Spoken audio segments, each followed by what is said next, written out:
আসসালামু আলাইকুম সম্মানিত ভিউয়ার্স, নতুন আর একটা ভিডিওতে আপনাদের স্বাগত জানাচ্ছি। আজকে আপনাদের দেখাবো চীনা হাঁস পালন করে কতটা স্বাবলম্বী হওয়া যায়। আদৌ কি চীনা হাঁস পালন করে একজন মানুষ স্বাবলম্বী হতে পারে বা একটা পরিবার স্বাবলম্বী হতে পারে, সেটাই আপনাদের দেখাবো। আপনারা দেখতে পাচ্ছেন এই জায়গায় বেশ কিছু চীনা হাঁসের বাচ্চা হেঁটে বেড়াচ্ছে। এটা আসলে প্রথমে যাত্রা শুরু হয় 18টা এইরকম বেবি নিয়ে এই খামারের যাত্রা শুরু হয়। এর ভিতরে শুরুতেই 5টা মারা যায়। মারা যাওয়ার কারণ যে ঠিকমতো চিকিৎসা না জানার কারণে। আর এই যে দেখতে পাচ্ছেন যে ওই সেই বেবি থেকে এই ফিমেলটা বের হয়েছে, এই ফিমেল আরেকটা ফিমেল এখান থেকে বাচ্চা বের হয়েছে, যেটা দেখতে পাচ্ছেন খালি। আরেকটা এইখানে দেখতে পাচ্ছেন, এখানে ডিম দিছে। এগুলো থেকেই মূলত পর্যায়ক্রমে বাচ্চাগুলো বের হয়েছে। বাচ্চাগুলো সতেজ এবং তরতাজা, দেখলেই বুঝতে পারছেন যে খাবার পাত্র, পানি সবই দেওয়া আছে এবং যত্ন সহকারে লালন পালন করা হচ্ছে। নিচেই ফ্লোর, সেটা পাকা এবং চারিদিকে খুব আঁটো করে এঁটে দেয়া এবং হয়তো দেখতে পাচ্ছেন যে নেট দিয়ে ঘেরা এবং বাতাস প্রবেশ করতে পারে এরকম স্থানে এদেরকে রাখা হয়েছে। এরা পানি এবং মানে কাদামাটি পছন্দ করে, তাই সেভাবে রাখা হয়েছে। অতটা আসলে গর্ত করে পানির ব্যবস্থা করা হয়নি, কিন্তু ওরা খাবার পানি যেটা আছে সেটা দিয়ে ওরা গোসল টোসল করে, এভাবে ওরা হচ্ছে। আর এইটা দেখতে পাচ্ছেন আজ 3 দিন হলো এই বাচ্চাগুলো বের হয়েছে। কিছুটা মানে কম বয়সী বাচ্চা এবং এখনো পরিপুষ্টতা পায়নি, সেগুলো দেখতে পাচ্ছেন। এখানে 10টা বাচ্চা আছে। এই 10টা বাচ্চার বয়স আজ 3 দিন। আর ওইখানে আছে 16টা বাচ্চা, এখানে আছে 10টা বাচ্চা। মোট মিলায়ে 26টা বাচ্চা অলরেডি খামারে হয়ে গেছে। আর এর আগে অন্তত 50টা বাচ্চা বিক্রি হয়ে গেছে, যেগুলো হিসাব আসলে জানা নেই।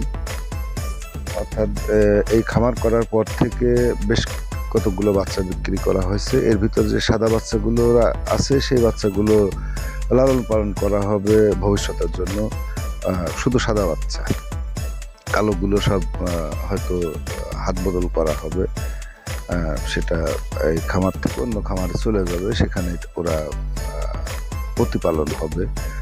আর এই বাচ্চাগুলো 3 দিনের বাচ্চা, এগুলো ট্রিটমেন্ট করা হয়েছে। প্রথমে লাইসোফিট পাউডার, সেটা ওই 3 দিন চলতেছে, ওদের খাওয়ানো হচ্ছে এবং গ্রোয়ার ফিড, যেগুলো পোলট্রি ফিড বলে, সেই ফিডগুলো খাওয়ানো হচ্ছে আপাতত।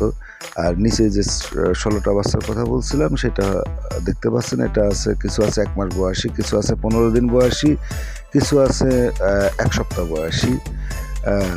তো এই বাচ্চাগুলো দিয়ে আবার নতুন করে যাত্রা শুরু হবে এই খামারের।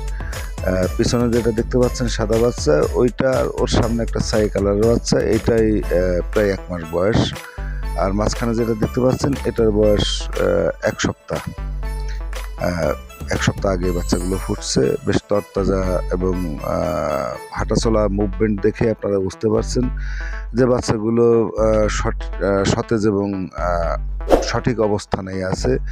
এবং এই খামার করে এ পর্যন্ত যে 18টা বাচ্চা নিয়ে আসা হয়েছিল, সেই 18টা বাচ্চা আজকে বড় হয়ে সেগুলো প্রোডাকশনে আসছে। এর ভিতরে 5টা আগেই মারা যায় ছোট বয়সেই, খামার শুরুতেই, এবং 13টা থাকে। 13টার ভিতরে 4টা ফিমেল আর বাদ বাকিগুলো মেল হয়ে যায়।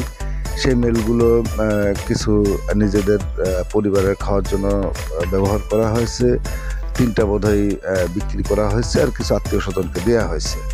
এখন একটা মেল আর 3টা ফিমেল আছে, অর্থাৎ আর একটা ফিমেলও মিসিং হয়ে যায়, অর্থাৎ হারিয়ে যায়।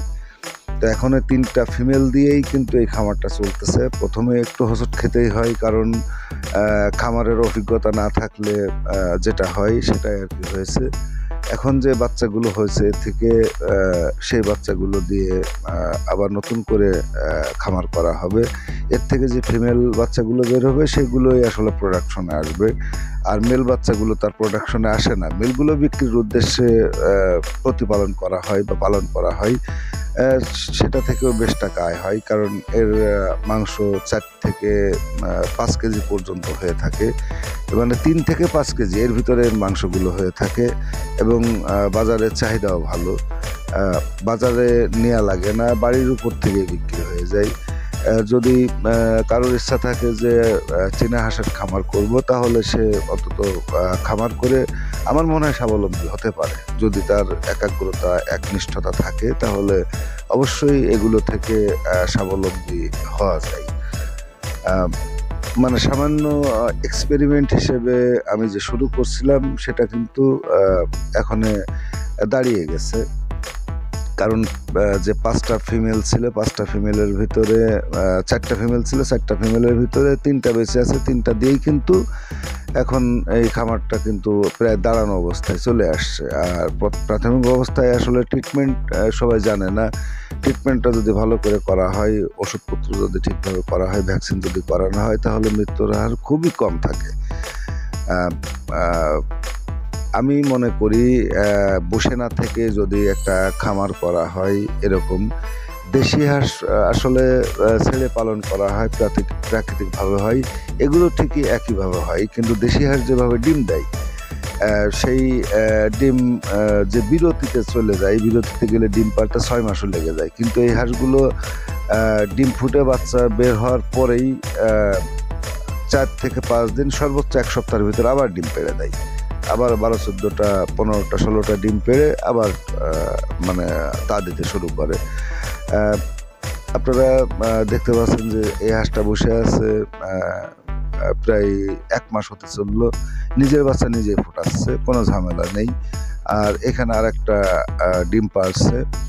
অর্থাৎ এই যে 3-4 দিন বা 5 দিন আগের কথা বললাম, সেইটা না, 1 সপ্তাহ আগে যে বাচ্চাগুলো ফুটছে, অর্থাৎ এর ভিতরে যে ছোট বাচ্চাটা দেখতে পাচ্ছেন, এদের মাই আবার ডিম পাড়া শুরু করছে। তো সব মিলায়ে আমার মনে হয় যে চীনা হাঁসের খামার করে লাভবান হওয়া সম্ভব এবং লাভজনক একটা খামার এটা। তো আপনারা বসে না থেকে যদি 1টা-2টো হাঁস নিয়ে এই খামার শুরু করেন, তাহলে আপনাদের স্বাবলম্বী হওয়া সময়ের ব্যাপার মাত্র। কিন্তু কিছু যত্ন নিতে হবে ওদের জন্য।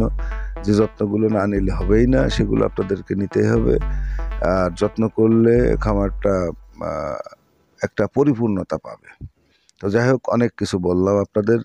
হয়তো আমিও ততটা অভিজ্ঞ না, অভিজ্ঞতা আমার তেমন একটা নেই। তারপরে আপনাদেরকে জানানোর বা শেখানোর চেষ্টা করছি, যাতে আপনারাও এই খামারটা করে লাভবান হতে পারেন। ইতিমধ্যে আমি যতটা লাভবান হয়েছি সেটা থেকে আর কি বলছি। তো এতক্ষণ ধরে ভিডিওটি দেখার জন্য আপনাদেরকে অসংখ্য ধন্যবাদ। পরবর্তী ভিডিওর অপেক্ষায় থাকবেন। আল্লাহ হাফেজ।